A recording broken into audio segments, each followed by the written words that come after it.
Welcome to Mister Biology Academy. मैं Avinash sir. पिछले class में हम लोग डिस्कस कर रहे थे अबाउट बर्ड्स, यानी हम लोग डिस्कस किए थे बर्ड्स जिससे हम लोग क्लास एवीज के अंतर्गत स्टडी करते हैं।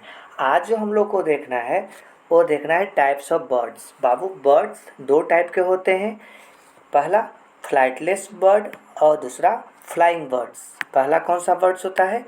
तो पहला जो बर्ड्स होगा उसे हम लोग बोलते हैं फ्लाइटलेस बर्ड और दूसरा को हम लोग बोलते हैं फ्लाइंग बर्ड्स। ठीक है, समझ गए? चलिए, यानी एक पक्षी होती है जो उड़ती है जिसे हम लोग क्या बोलते हैं? Flying birds. और एक पक्षियाँ वैसे होती है जो उड़ती नहीं है जिसे हम लोग क्या बोलते हैं? Flightless bird. ओके, ठीक है भाई। देखिए, अब हम लोग को जो देखना है वो एग्जाम्पल ऑफ फ्लाइटलेस बर्ड। कौन कौन से ऐसे एग्जाम्पल है जो फ्लाइटलेस बर्ड के अंतर्गत आते हैं? तो सबसे पहला एग्जाम्पल मैं आपको बता दूं, ऑस्ट्रिच। नाम तो सुने ही होंगे ना। ऑस्ट्रिच को हम लोग क्या बोलते हैं? एस्ट्रूथियो कहते हैं। क्या कहते हैं? एस्ट्रूथियो। ठीक है, चलिए, ऑस्ट्रिच बाबू कहाँ पाया जाता है? तो याद रखिएगा, अफ्रीका में और अरेबिया में, यानी अफ्रीकन कंट्री में, अरेबिया में क्या चीज़ देखने को मिलता है? तो ऑस्ट्रिच। इसे हम लोग साइंटिफिक नेम क्या का किस नाम से बुलाते हैं? तो एस्ट्रूथियो। नेक्स्ट, जो फ्लाइटलेस बर्ड का एग्जाम्पल है उसे हम लोग बोलते हैं कैसोवारी। क्या कहते हैं? कैसोवारी। और इसी को हम लोग बोलते हैं कैसू एरियस। क्या कहते हैं? कैसू एरियस बोलते हैं। यानी कैसोवारी बोलिए या कैसू एरियस, दोनों सेम चीज़ है। ये कहाँ पे आपको देखने को मिलेंगे? तो ऑस्ट्रेलिया में। कहाँ पे बताइए? ऑस्ट्रेलिया में। ओके, ठीक है, चलिए। ईमू एक पक्षी है जो फ्लाइटलेस बर्ड है जिसे क्या बोलते हैं? ईमू। ईमू को हम लोग बोलते हैं डोरमियस। क्या बोलते हैं? डोरमियस बोलते हैं। ईमू को क्या बोलते हैं? डोरमियस।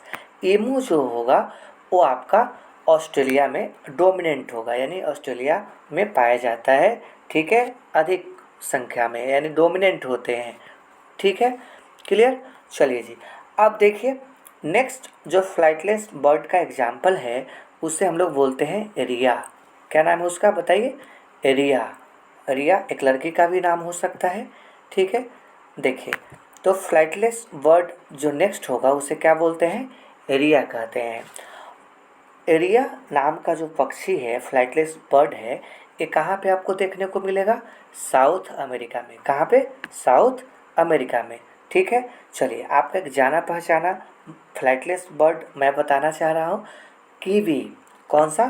कीवी पक्षी। ये होती है न्यूजीलैंड में। कीवी पक्षी कहाँ पे पाई जाती है? न्यूजीलैंड में। और कीवी को हम लोग क्या बोलते हैं?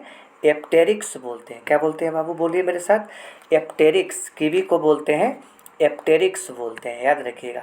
कीवी को क्या बोलते हैं? एप्टेरिक्स। कहाँ पे पाया जाता है? न्यूजीलैंड में। क्लियर? ठीक है, समझ में आ रहा है?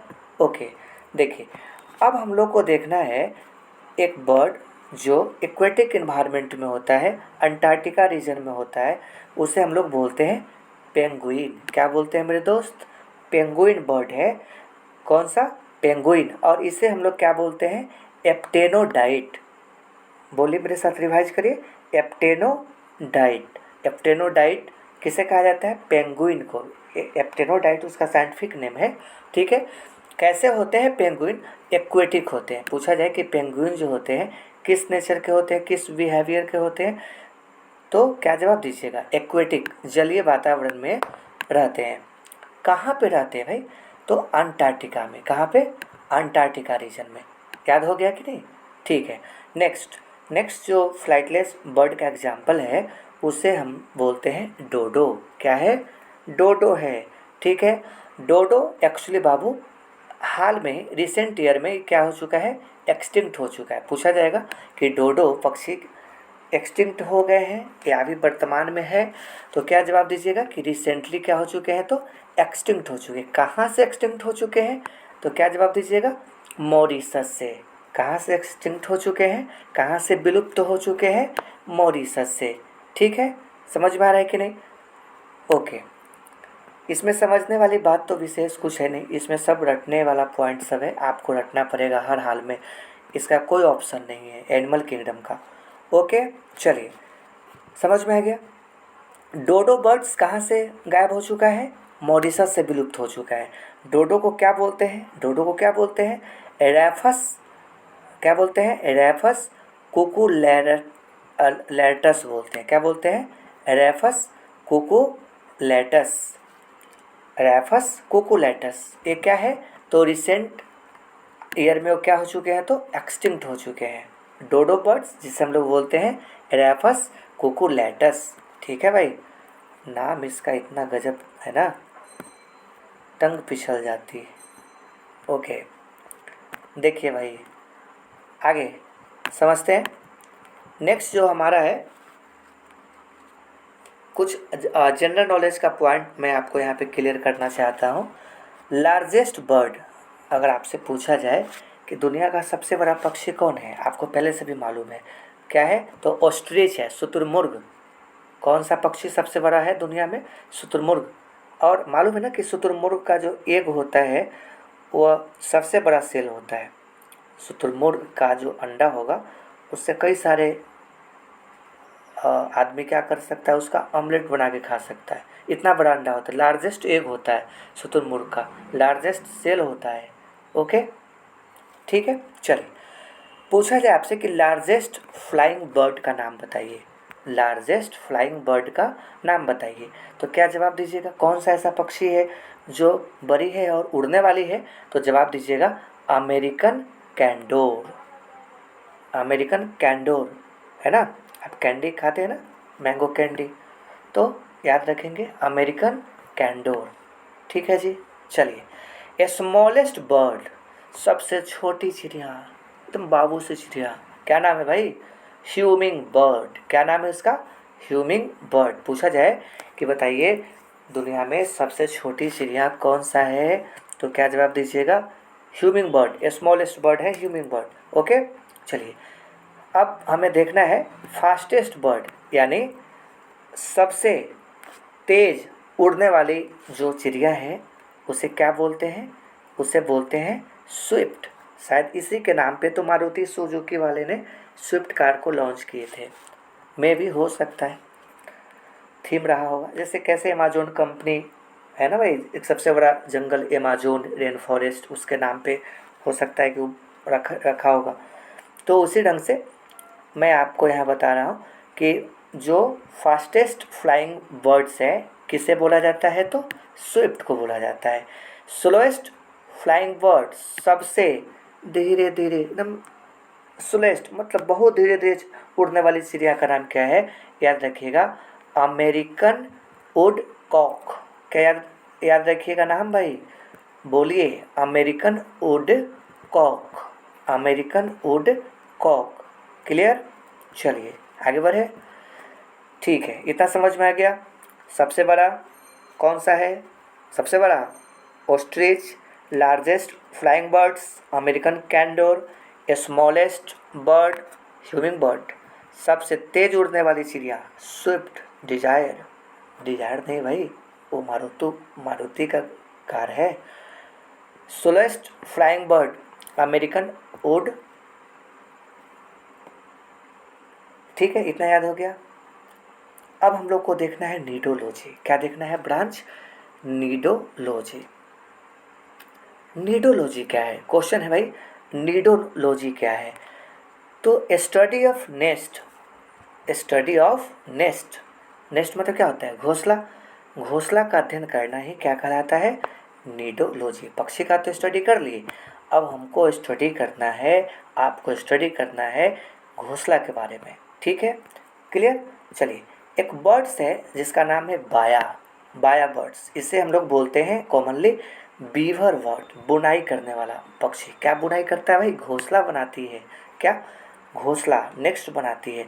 लेकिन इस जो बाया बर्ड्स हैं इसमें जो नेस्ट का फॉर्मेशन करता है, ठीक है, वो मेल करता है। कौन करता है? मेल। एक घोंसला बनाने वाला जो होता है इसमें मेल पार्टनर होता है, यानी बाया बर्ड्स में भी मेल होगा फीमेल होगा। अरे भाई यूनिसेक्सुअल होते हैं ना ये बीज पक्षी, तो इसमें भी मेल फीमेल होगा, सेक्सुअल डायमॉर्फिज्म होगा कि नहीं होगा, मेल अलग होगा फीमेल अलग होगा, यानी male and male make the क्या नेक्स्ट मेल पार्टनर जो होगा यहाँ पे क्या बनाएगा, नेक्स्ट बनाएगा, घोंसला बनाएगा फीमेल को रहने के लिए। आइए भाई यहाँ पे रहो रिप्रोडक्शन वाले सीजन में, ब्रीडिंग वाले सीजन में, है कि नहीं।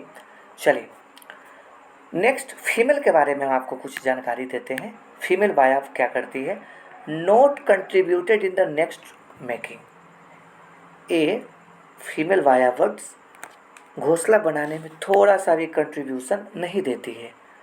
और इसका क्या भाई बिहेवियर है, C select the best nest and male, यह सबसे सुंदर घोंसला को चुनती है और उस घोंसला को बनाने वाला सबसे सुंदर हैंडसम मेल पार्टनर को चॉइस करती है। ये बाया का फीमेल वाला जो कास्ट है भाई, इसमें भी रोमांटिक टाइप का हो जाता है लग रहा है। Mail who has made that next, वह मेल जो बहुत सुंदर घोंसला बनाया है, ठीक है। और वह मेल क्या है, वो मेल क्या है, बहुत ही सिलेक्टिव है, ठीक है, एज ए ब्रीडिंग पार्टनर। और उसी मेल को ये बाया बर्ड का फीमेल वाला कास्ट है ना सिलेक्ट करती है। क्यों भाई, ब्रीडिंग करने के लिए, रिप्रोडक्शन करने के लिए, ठीक है, फॉर दैट सीजन, उस पार्टिकुलर सीजन में। समझ रहे हैं, मतलब ये जो बाया बर्ड्स है इनका फीमेल वाला जो पार्टनर है, उनका जो फीमेल वाला पार्टनर है, उनको क्या चाहिए, इनको चाहिए handsome boy, handsome male partner, बाया वाला ही।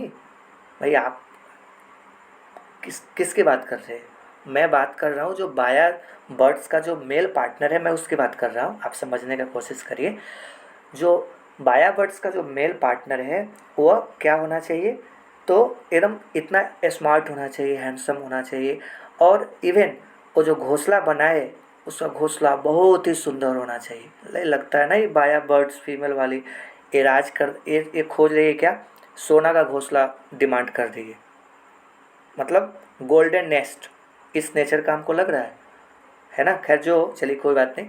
तो ये बाया बर्ड्स सिलेक्टिव और वैसे मेल पार्टनर को चॉइस कर रही है जो काफ़ी क्या हो, स्मार्ट हो, और उसका घोंसला, और जो घोंसला बनाए वो भी एकदम सुंदर घोंसला हो, ओके, ताकि उसके साथ रह करके क्या कर सके, ब्रीडिंग कर सके उस सीजन में, ठीक है। अपना मेल इसका जाए कहाँ, सऊदी अरब तेल निकालने के लिए, ठीक है। मतलब ये जो बाया बर्ड्स है इसका नेचर ही वैसा है, हम आप क्या कर सकते हैं, ओके। चलिए भाई कोई बात नहीं, जस्ट जोकिंग, ओके। देखिए नेक्स्ट जो है कक्कू, कक्कू किसको बोलते हैं, डॉग को, भाई डॉग ने कोयल, कक्कू मतलब कोयल, ठीक है। कोयल क्या है, ये तो बहुत चालाक है, कोयल बहुत चालाक पक्षी होती है। इट इज नेस्ट पैरासाइट, ये जो होता है ना घोंसला के लिए कुछ ड्रामा करती है। क्या ड्रामा करती है, पैरासिटिक ब्रूड पैरासिटिज्म परफॉर्म करता है, ठीक है। ब्रूड पैरासिटिज्म क्या है वो मैं आपको क्लियर करता हूँ। देखिए ये जो चालाक पक्षी है ना कोयल, ये क्या करती है, ये अपना अंडा, अपना एग को जा कर के कौवा के नेस्ट में, कौवा के घोंसला में दे जाती है। अब कौवा बेचारा आता है, ठीक है, उसको तो लगता है कि भाई ये मेरे ही अंडा जैसा मैच कर रहा है, मेरे ही अंडा जैसा मैच कर रहा है, भूलवश उसके अंडा को यह हैच आउट कर देता है, वो हैचिंग कर देता है, ठीक है। फिर कौवा जाता है अभी सैर सपाटा करने, ये जाती है कोयल, और अब उसके घोंसला से अपने बच्चे को निकाल करके लेके आ जाती है ना। तो क्या समझ रहे हैं, यहाँ पे हैचिंग के लिए किस पे डिपेंडेंट है बताइए, किसी अदर पे ना, है कि नहीं। तो इससे क्या बोल रहे हैं, इससे हम लोग क्या बोल रहे हैं, इस चीज़ को हम लोग बोलते हैं ब्रूड पैरासिटिज्म, यानी ये अपना घोंसला जो है ना नहीं बनाती है, ठीक है। नोट मेक एनी नेक्स्ट, कोई भी घोंसला ये जो कोयल है नहीं बनाती है, बट करती क्या है, बट ले egg in the crow nest, कौवा के घोंसला में जाकर के ही चुपके से अंडा दे आती है। ठीक है, कितना चालाक है भाई।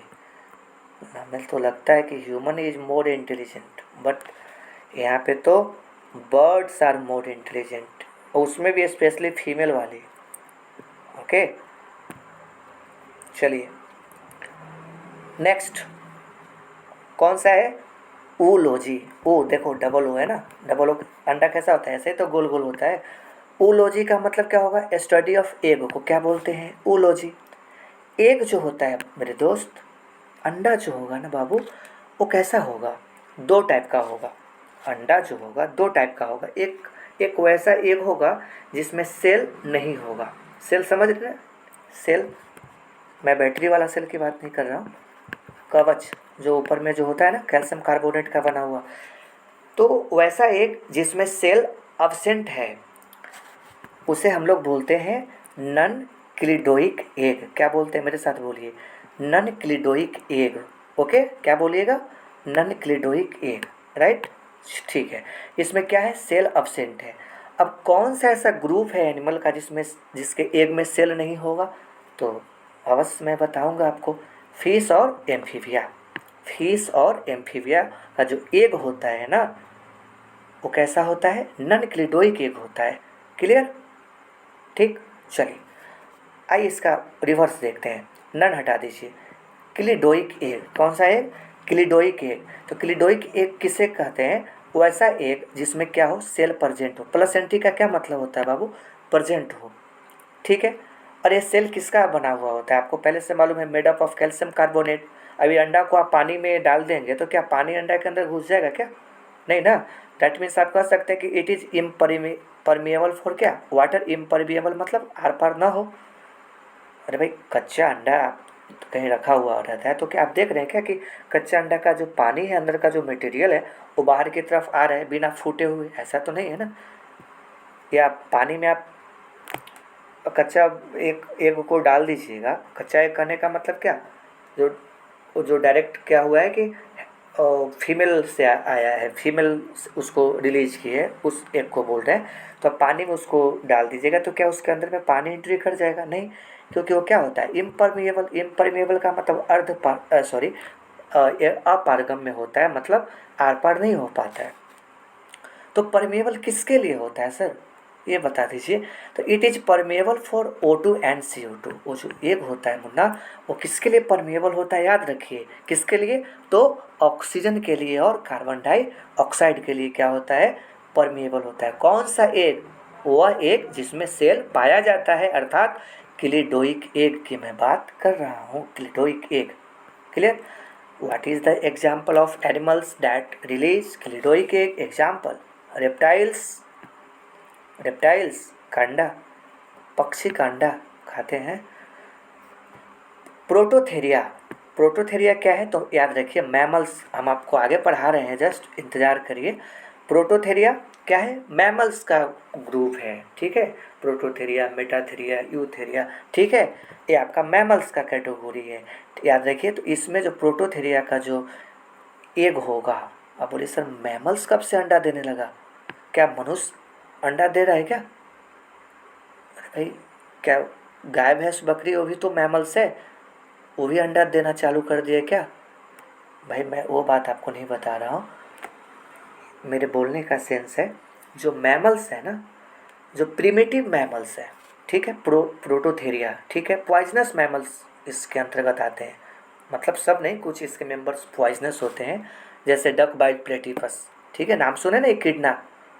तो वो सभी मैमल्स जो होते हैं उनको क्या बोलते हैं? प्रोटोथेरिया। ये इवोल्यूशन का इंडिकेटर है भाई, इवोल्यूशन में पढ़ेंगे इस चीज़ को। ठीक है, तो ये जो प्रिमिटिव मैमल्स है उनमें क्या होता है? उनमें क्या होता है? ओभी पेरस का प्रॉपर्टी होता है। ओभी पेरस का मतलब अंडा देने का उसमें प्रॉपर्टीज होता है, अंडा देती है वो। अंडा देने वाले को क्या बोलते हैं? ओभी पेरस। ठीक है, क्लियर हो गया। तो क्लिडोइक एग कहाँ देख सकते हैं, कहाँ से प्राप्त हो सकती है? रेप्टाइल से, बर्ड से, प्रोटोथेरिया मैमल से। प्रोटोथेरिया क्या है? तो अंडा देने वाला मैमल्स, याद रखिए, इकिडना, डक बाइट प्लेटिपस, है ना। लार्जेस्ट एग किसका होता है? ऑस्ट्रिच का। चलिए let's move to search ostrich egg. Animal कैसे हो सकते हैं, मैं आपसे पूछता हूँ। Oviparous, viviparous, ovoviviparous. Ovo, अच्छा ओवो विवि, दो डबल वर्ड इसमें है। ठीक है, मैं बताता हूँ इसको। इससे पहले दो को पहले क्लियर करता हूँ। देखिए ओवी, इसका पहला अक्षर क्या है? ओ गोल है ना, अंडा जैसा। अंडा देने वाले को क्या बोलेंगे? एग लेंगे। एनिमल को क्या बोलेंगे हम लोग? ओविपेरस। बर्ड्स, रिप्टाइल्स है ना, प्रोटोथेरिया के मेंबर्स। भी माँ, मदर, जो क्या देती है? शिशु को जन्म देती है। किसको? शिशु को। शिशु बोल रहे हैं भाई, सुसु मत समझ लीजिएगा। शिशु मतलब क्या हो रहा है? ऑफ स्प्रिंग, बच्चे। ठीक है, तो give birth to young one. Give birth to young one, शिशु को जो जन्म दे, संतान को जो जन्म दे, उसे बोलते हैं विविपेरस। और इसमें दोनों का गुण आ जाए, मतलब दोनों का गुण, ओविपेरस का भी आ जाए, विविपेरस का भी गुण आ जाए, उसे हम लोग बोलते हैं ओवो विविपेरस। इसमें क्या होता है? इसमें क्या होता है कि फीमेल जो होती है अंडे को क्या रख अपने बॉडी के अंदर रखती है, और अंडा में जो योक होता है ना, योक होता है, उससे उससे इम्ब्रायो क्या करते रहता है? न्यूट्रिशन लेते रहता है। अंडा में योक है ना, पीला वाला भाई, उसी से इम्ब्रायो इसका क्या करते रहता है? न्यूट्रिशन लेते रहता है। और एक पार्टिकुलर टाइम पीरियड के बाद उसके बॉडी से अंडा हैच आउट होकर के, फूट करके बाहर निकलता है। अब देखिएगा, अंडा गर्भ में रख रही है, सॉरी अंडा बॉडी में रख रही है, उस कौन सा प्रॉपर्टी को शो कर रहा है? ओविपेरस। और निकल क्या रहा है उससे? बच्चा। किसको शो कर रहा है? विविपेरस। अर्थात हम लोग कह सकते हैं कि वैसे एनिमल क्या कहलाएंगे? Ovoviviparous. क्या कहलाएंगे?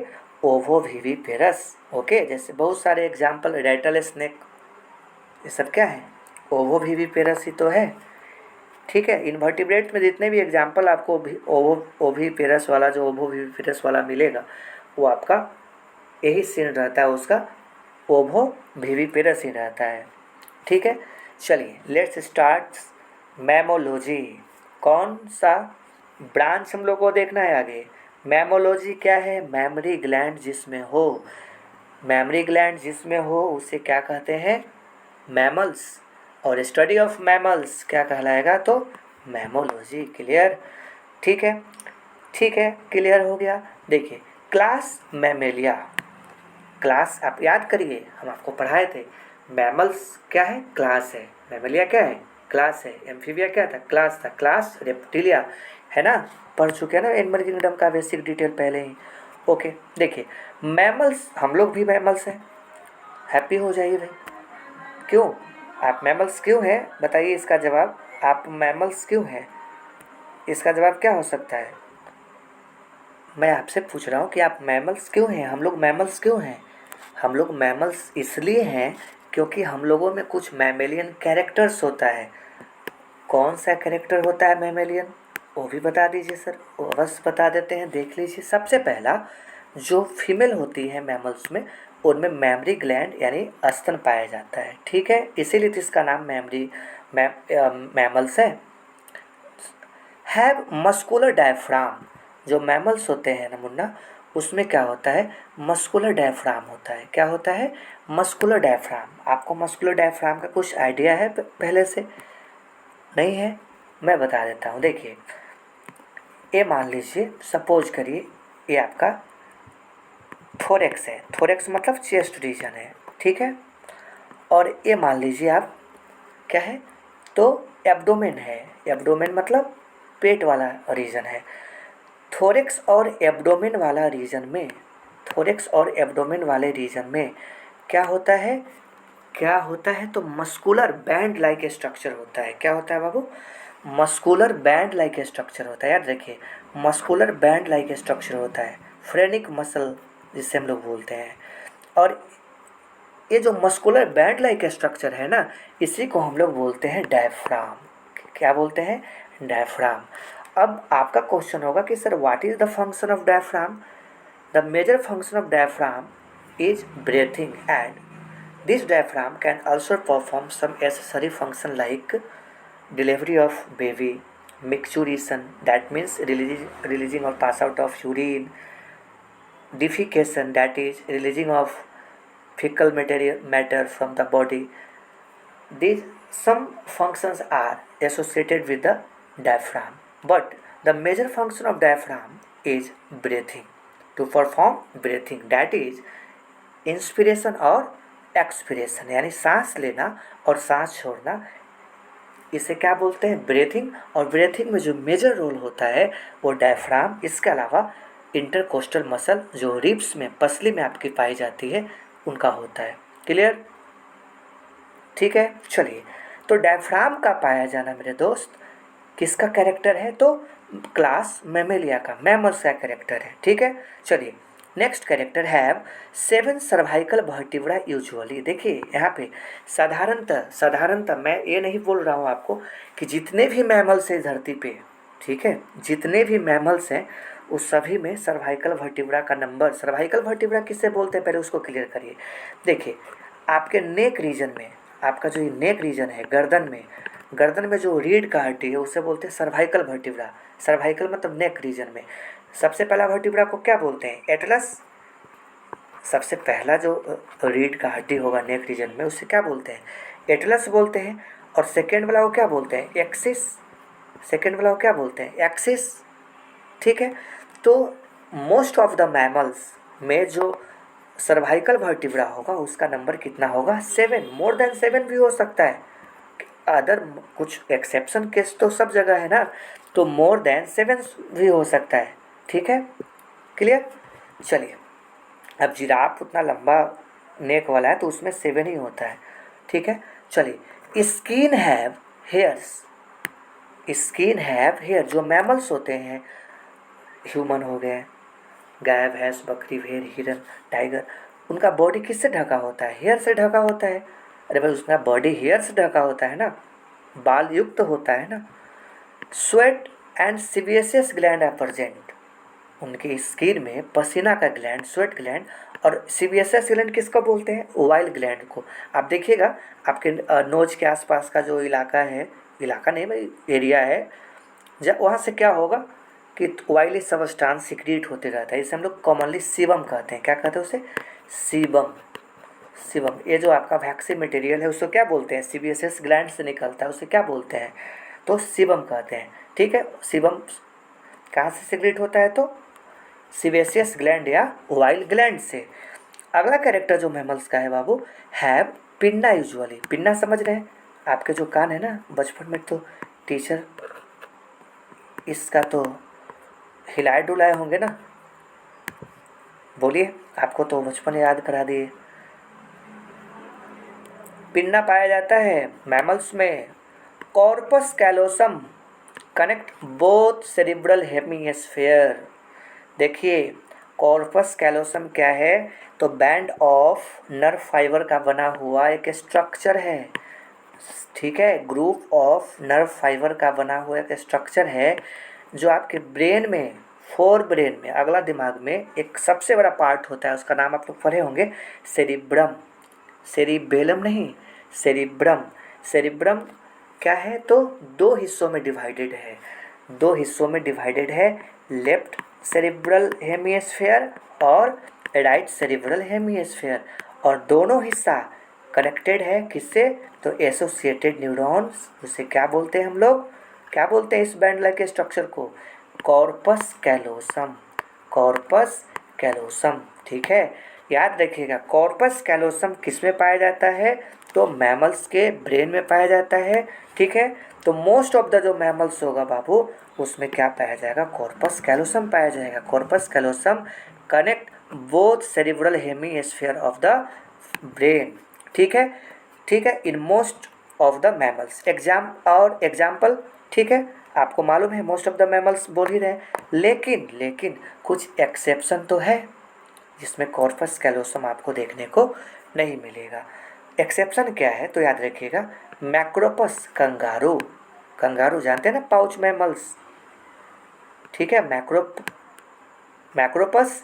और एक और एग्जाम्पल आप याद रखिएगा, मैक्रोपस के अलावा मैक्रोपस को हम लोग के अलावा आपको याद रखना है ऑर्निथोरैंकस, ऑर्निथोरैंकस, ठीक है। इसी को हम लोग बोलते हैं प्लेटिपस। ये बताया था ना, duck wild platypus primitive mammals हैं, प्रोटोथेरिया में रखते हैं ना प्लेटिपस। इसको साइंटिफिकली क्या बोलते हैं? ऑर्निथोरैंकस, ठीक है, ऑर्निथोरैंकस बोलते हैं। क्लियर? तो ये जो मैक्रोपस और प्लेटिपस है, इनमें आपका कॉर्पस कैलोसम देखने को नहीं मिलेगा, जबकि ये क्या है? तो मैमल्स हैं। क्या है? मैमल्स हैं। समझ में आ रहा है कि नहीं? आएगा आएगा, समझ में आएगा, ठीक है। Don't worry children, my dear student, समझ में आएगा। थोड़ा सा तो आपको मेरा कोऑपरेट करना पड़ेगा।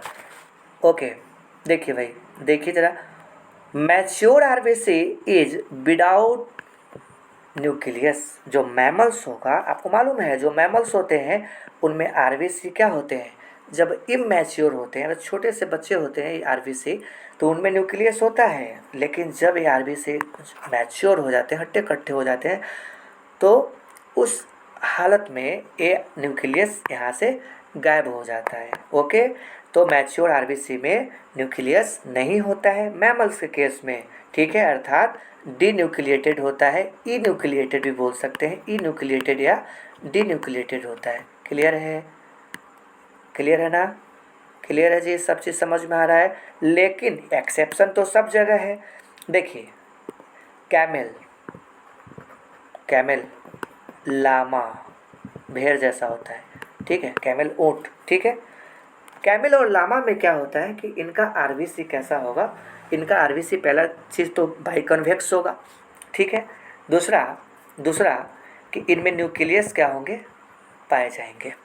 इनमें न्यूक्लियस प्रोमिनेंट होता है। एक्सेप्शन है भाई, कैमल भी तो मैमल से नहीं होना चाहिए था इनके आरबीसी में न्यूक्लियस, लेकिन होता है। अब हम और आप क्या कर सकते हैं?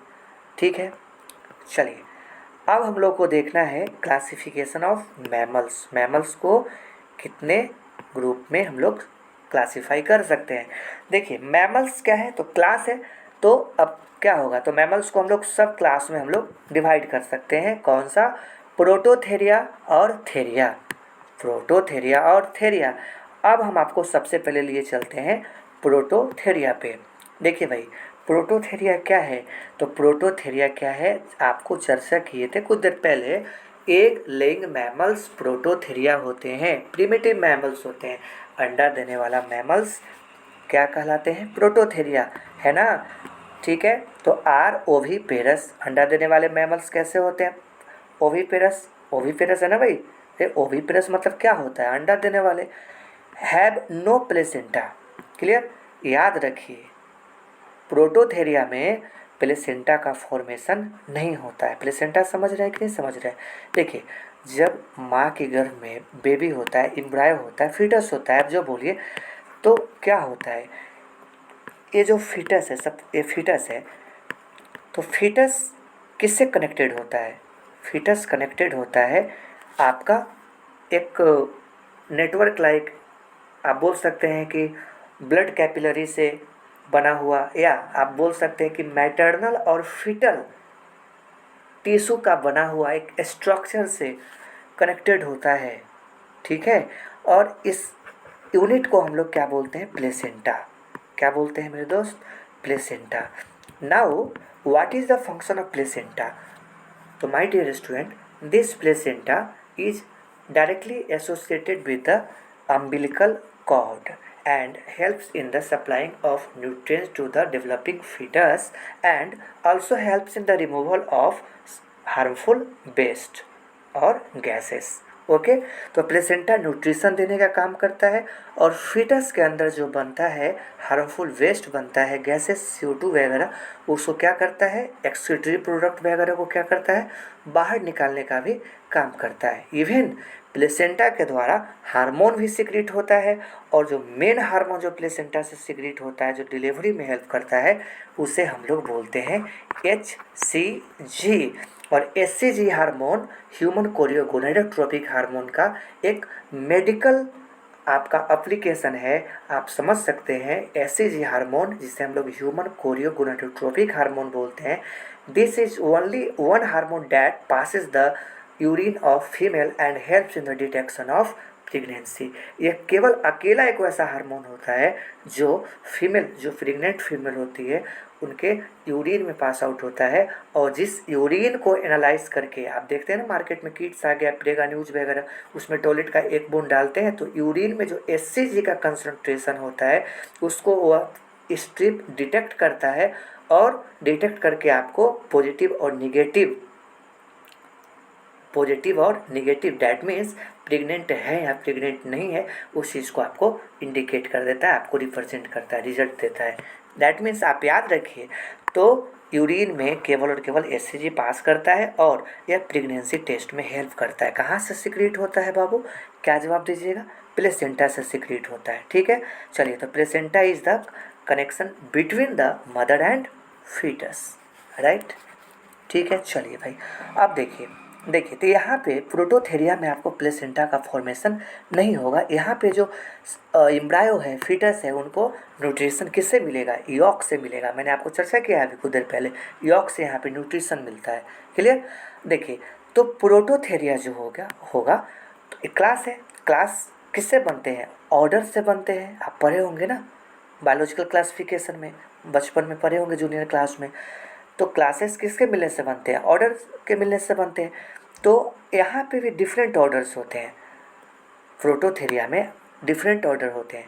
एक आपका होता है मोनोटर्माटा। क्या बोल रहा हूँ मैं आपको? मोनोटर्माटा, याद रखिए, मोनोटर्माटा। पूछा जाए आपसे कि मोनोटर्माटा जो है वो ऑर्डर किसका